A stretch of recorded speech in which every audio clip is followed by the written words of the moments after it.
Vou pedir então que vocês abram a palavra de Deus no livro de Mateus 20.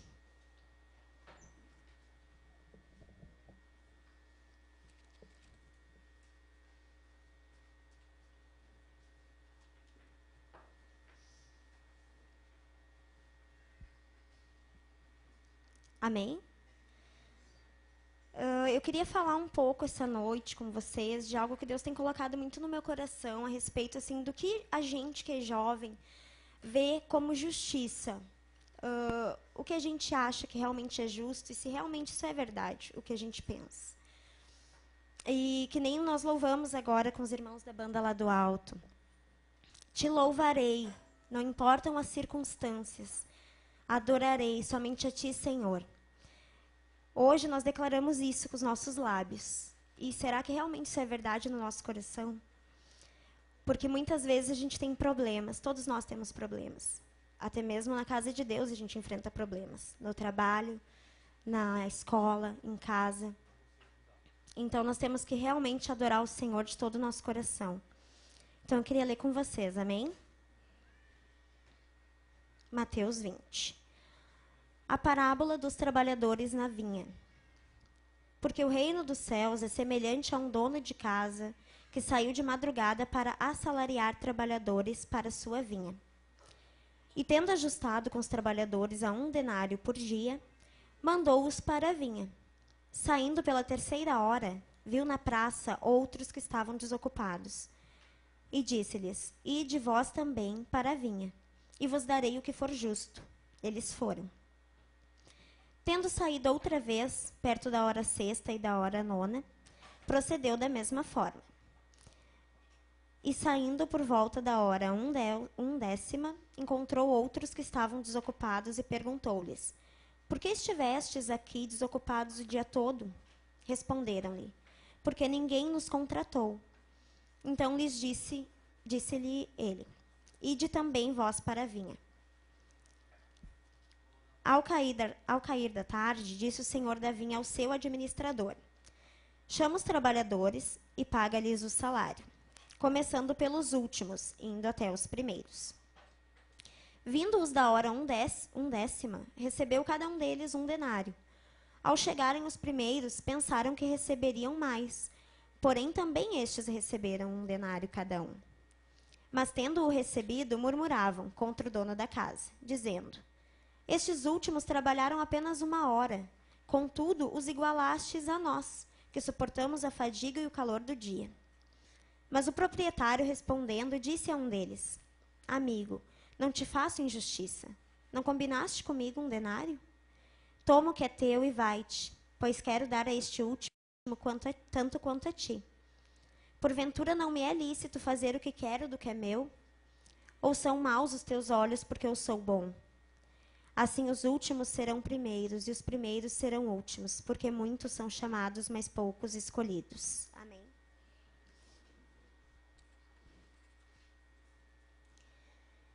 Irmãos, quando eu li essa palavra, eu estava meditando nela, e eu mesma, quando li essa palavra, eu pensei assim, porque eu trabalho, e eu pensei, conforme eles pensaram ali, questionaram o Senhor, mas realmente, né, isso não seria certo. Os outros trabalharam tanto e os outros trabalharam tão pouco e vão receber a mesma coisa.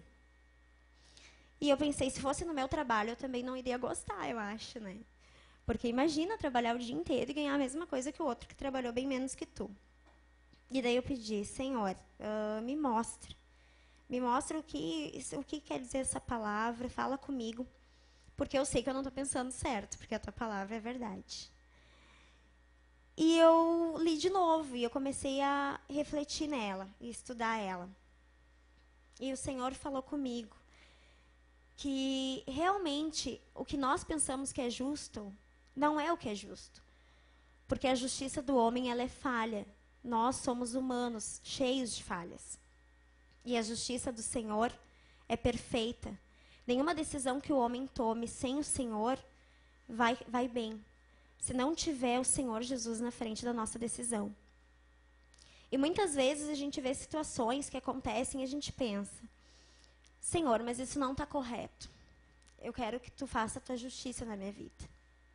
Senhor, eu acho que não está acontecendo como deveria ser. Só que às vezes a gente se esquece que Deus está no controle de todas as coisas. E mesmo que aconteça como a gente acha que não deveria ser, é porque deveria ser exatamente assim. Às vezes, a dor que a gente passa numa dificuldade, eu e meu esposo mesmo, a gente tem enfrentado algumas lutas assim. E todo mundo enfrenta, como eu falei. Só que às vezes a gente, principalmente a gente que é jovem, a gente quer a justiça, a gente tem esse senso de justiça e a gente quer ir lá e quer fazer, quer dizer, não, isso está errado. E às vezes até penso, eu vou falar com o pastor, eu vou falar com o meu chefe, eu vou falar com os meus pais, isso não está correto. Mas na dor que a gente cresce. E quando a gente está passando por uma dificuldade, aí é que a gente aprende a ser mais dependente do Senhor. E que a gente aprende realmente a dependermos do Espírito Santo de Deus, a pedir, Senhor, toma a frente da minha vida, toma a frente dessa situação, porque eu não consigo mais. Quando nós queremos fazer com as nossas próprias mãos, a gente acaba agindo com aquilo que a gente pensa que é o correto, mas os planos de Deus não são os nossos planos. E muitas coisas têm realmente que acontecer na nossa vida, para que a gente sirva de glória, não de glória a nós, mas que o Senhor venha ser glorificado na nossa vida, para abençoar outras pessoas. E para que a gente possa realmente ter algo para dar. Porque às vezes a gente não vai conseguir ajudar um irmão que vai estar passando por aquele problema, se tu não passou por aquele problema. Então nós precisamos sentir na nossa carne e pedir que o Senhor nos ensine e nos ajude, para realmente nós aprendermos a depender do Senhor. Eu queria que vocês abrissem lá em Mateus 6.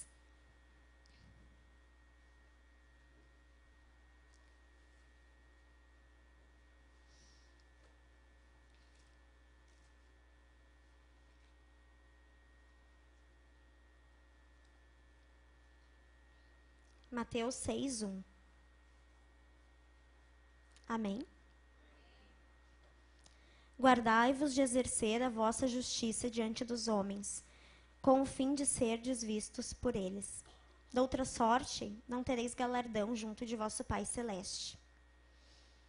Aqui também o Senhor nos ensina que nós não devemos agir com a nossa própria força, com a nossa própria vontade, com o nosso querer, com aquilo que a gente acha que é o certo. E muitas vezes pode ser que é certo mesmo. Mas se realmente aquilo que tu pensa e que tu quer que aconteça e que não está fluindo da maneira que tu acha que deveria, vai acontecer e vai se confirmar. Só que é tudo no tempo do Senhor. Porque não é no tempo que a gente quer, não é no momento que a gente deseja. É tudo conforme a vontade de Deus. Existiam os escribas antes. E eles eram homens muito estudiosos da lei. Antes, o povo não tinha acesso à palavra. E os escribas eram homens estudiosos que eles entendiam a palavra e explicavam para o povo. Só que eles começaram a entender tanto a palavra que eles começaram a achar que a palavra, como estava escrita, conforme o Senhor tinha passado, não era necessário. E eles começaram a mudar a palavra. E que nós não venhamos a ser assim. Nós, jovens, todos que estão aqui nessa noite, que nós não venhamos a querer somente aprender para dizer que sabemos. Que nós venhamos a entender a palavra do Senhor para praticar na nossa vida, para sermos exemplo realmente. Se muitas vezes a gente tiver que sofrer, mudo, calado, clamando ao Senhor, pedindo que o Senhor tome a direção de todas as coisas, que assim seja. Porque nós não somos mais de nós mesmos. Quando a gente aceita Jesus, a gente abre mão da nossa vida. Porque nós somos do Senhor. E nós temos muitas palavras e muitas promessas na Bíblia para essa vida. E que em nome de Jesus vão se cumprir, eu creio. Mas que se não se cumprirem, no nosso tempo, no nosso querer, a gente não tem que se frustrar. A gente tem que esperar e continuar clamando e crendo que a vontade do Senhor para a nossa vida sempre vai ser a melhor. Não importa o que a gente pense. eu queria ler com vocês também a passagem que está em Efésios 2, 8, 9 e 10.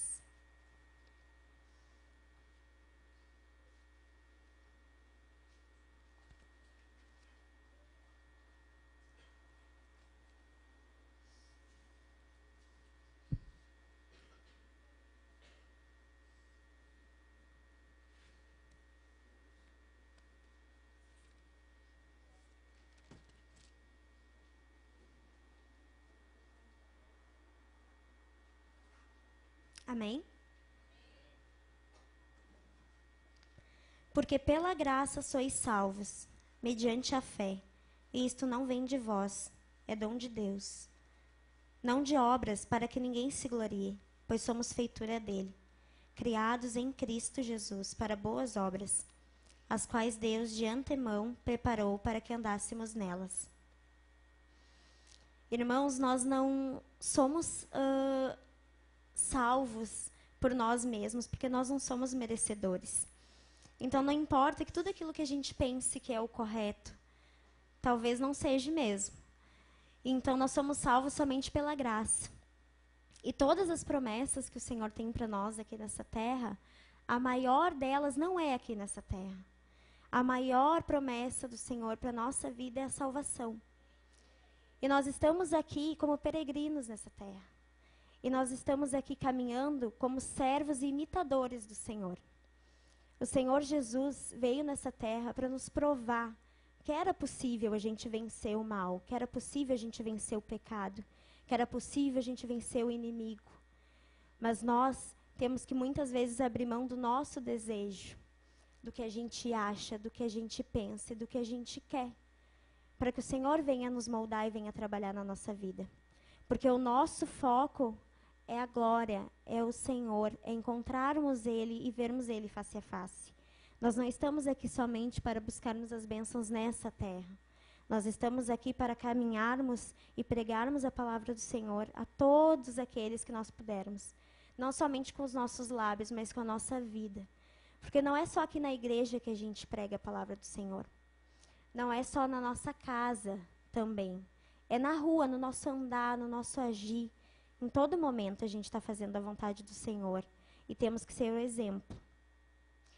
Existe um homem lá em Porto Alegre, que talvez quem trabalha no centro de Porto Alegre já tenha visto. Que ele é um senhor que ele passa pregando nas ruas lá do centro de Porto Alegre. E ele tem uma forma de pregar assim, o evangelho que gera muita revolta em algumas pessoas. E as pessoas julgam muito ele por isso.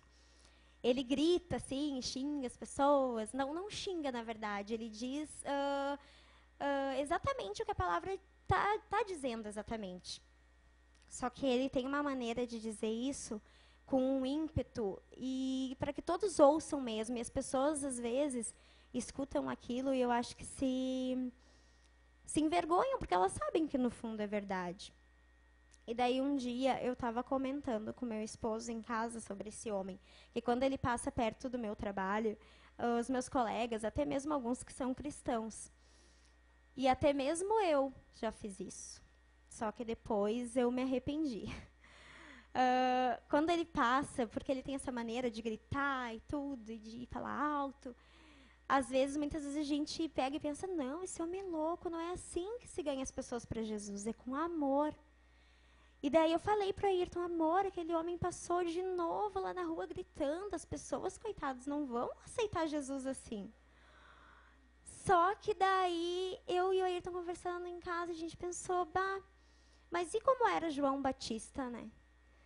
João Batista, naquela época, ele comia gafanhotos e mel silvestre. E ele, talvez, naquela época, era visto como um louco entre os homens daquela época. Mas ele preparou o caminho do Senhor. E ele pregava a verdade, ele pregava o evangelho. E eu tenho certeza que algumas pessoas vão ouvir daquela maneira e vão aceitar Jesus. Porque não é só da maneira que a gente quer que o Senhor trabalhe. O Senhor trabalha conforme lhe apraz. Até um dia, a minha chefe estava passando na rua e esse homem gritou assim na direção dela, mas não foi para ela.